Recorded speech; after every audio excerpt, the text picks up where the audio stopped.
Acheter une maison, un appartement, c'est vrai que c'est un choix très important. On s'engage pour l'avenir, on dépense beaucoup d'argent, on ne veut pas se tromper forcément et du coup on hésite, c'est bien normal. Pour se rassurer, Fanny, il existe une solution et elle s'appelle Try and Buy. Oui, Try and Buy pour essayer avant d'acheter en bon français. L'idée pour les acheteurs, c'est de dépenser environ 150 ou 200 euros pour passer une nuit façon Airbnb dans votre futur chez vous. Concrètement, ça ne représente que 0,05% du prix de vente, donc vraiment mini investissement pour être sûr et certain que par exemple il n'y a pas de bruit que vous n'auriez pas entendu, que la cuisine est assez grande à l'usage, bref, que vous vous sentez bien dans cette maison. Bonjour Thomas Père. Bonjour. Merci d'être avec nous. Vous avez co-créé Try and Buy il y a quelques mois seulement, l'été dernier. Alors imaginons, je veux acheter une maison, je vais sur votre site, comment ça se passe ? Alors, via notre plateforme tryandbuy.fr, le futur acquéreur fait une recherche d'un bien et une fois qu'il a trouvé le bien de ses rêves, il peut réserver 1 à 5 nuits, un essai avant de l'acheter. Donc c'est tout simple, comme on l'a dit. C'est par exemple pour une maison à 400 000 euros, ça va être 200 euros la nuit. C'est 0,05% du prix du bien. Et une fois qu'il a effectué cet essai, il décide s'il achète ou non. C'est pour être sûr de l'acquisition la plus importante d'une vie. Ça veut dire que le fameux coup de cœur dont on parle toujours en immobilier, en fait, ça n'existe pas ? Alors, le coup de cœur, ça existe. Il y a différentes personnes. Il y en a, quand ils vont voir un bien, ils savent ce qu'ils ont envie, leurs besoins. Donc, ils vont directement l'acheter. Mais pour certains, il y a beaucoup... lors d'un achat immobilier, il y a énormément de doutes et d'inquiétudes. Et le fait de l'essayer pendant 1 à 5 nuits, ça va permettre d'enlever ce doute. Et pour le vendeur, ça va être un plus, car une fois qu'on est totalement convaincu de son achat, on va moins négocier, on ne va pas vouloir que le bien leur passe sous le nez, si je peux me permettre. Et au niveau du prix pour le vendeur, de l'autre côté, ça veut aussi dire qu'on a des gens qui sont capables de mettre peut-être plus d'argent que ce qu'ils imaginaient dans un premier temps pour être sûr qu'ils aient bien cette maison qui leur plaît. Il y a un double avantage aussi pour eux. C'est exactement ça. Déjà, c'est un gage de transparence et de qualité pour le vendeur, comme pour l'acquisition, par exemple, d'une voiture d'occasion. Si le propriétaire vous dit « Ah non, c'est impossible de l'essayer », vous allez avoir des doutes, alors que là, le propriétaire est totalement transparent. Il vous dit « Mais écoutez, vous pouvez l'essayer », même s'il n'y a pas forcément l'essai. C'est toujours ce gage de transparence. Et une fois qu'on est totalement convaincu de son achat, on va être prêt à mettre, au lieu de, par exemple, une maison à 400 000 euros, au lieu de négocier à 380 000, on va dire, bon, ok, on la prend à 400 000. Riyad, notre coach. Je trouve ça bien alors du côté acheteur, je trouve ça très bien de pouvoir essayer avant, mais effectivement, ça élimine le fameux coup de cœur qu'on connaît, puisqu'on va commencer à découvrir le voisin qui râle, qui passe l'aspirateur, etc.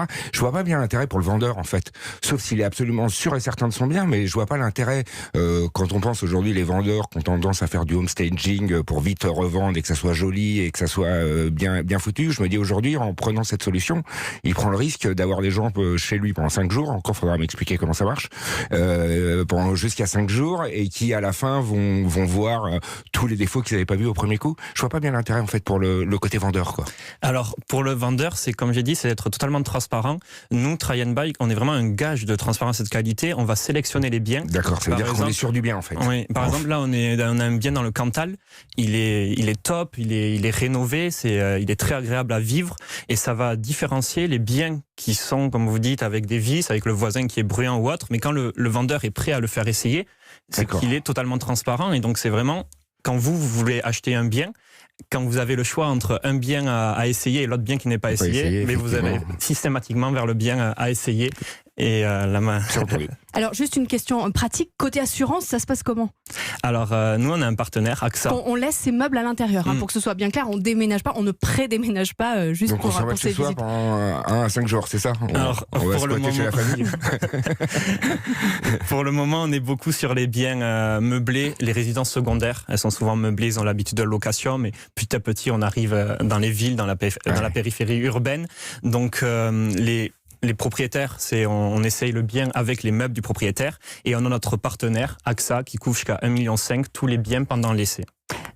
Vous êtes quoi? Un tiers de confiance, une agence immobilière? Les agences peuvent faire appel à vous pour les aider justement quand elles ont des difficultés avec certains biens? Comment ça se passe? Il y a les deux options? Alors, on est vraiment un argument de vente pour les agences immobilières. Actuellement, on travaille avec plus de 200 agences immobilières en France métropolitaine, mais aussi en Guyane, Martinique, Suisse, Espagne, Portugal, jusqu'aux États-Unis. On est même entreprise de confiance du groupe Laforêt. Donc, on a commencé en juillet 2019, donc c'est très récent, mais on se développe très rapidement. On est vraiment un argument de vente moderne et fidélisant pour les agences immobilières. On travaille avec elles. C'est un trop gros marché. C'est plus d'1 million de transactions l'année dernière, la vente immobilière en France de l'ancien. Donc nous, c'est pas notre rôle de vendre ces biens. Notre rôle, c'est de proposer un argument de vente pour les agences immobilières. Votre objectif à terme, c'est même de se développer à l'international. Est-ce qu'il y a encore des freins? On l'abordait un tout petit peu, mais des freins à simplement accepter que des gens viennent s'installer chez soi pendant 1 ou 2 nuits? Alors, en France, c'est beaucoup dans les mœurs. Airbnb, Blablacar, ça nous a ouvert la voie. Les gens sont plus opportuns. Après, c'est sûr que pour des personnes un peu plus âgées qui vendent leurs biens, ce n'est pas dans leur principe, mais petit à petit, on y arrive. Là, on a fait un essai, ça s'est conclu par une vente.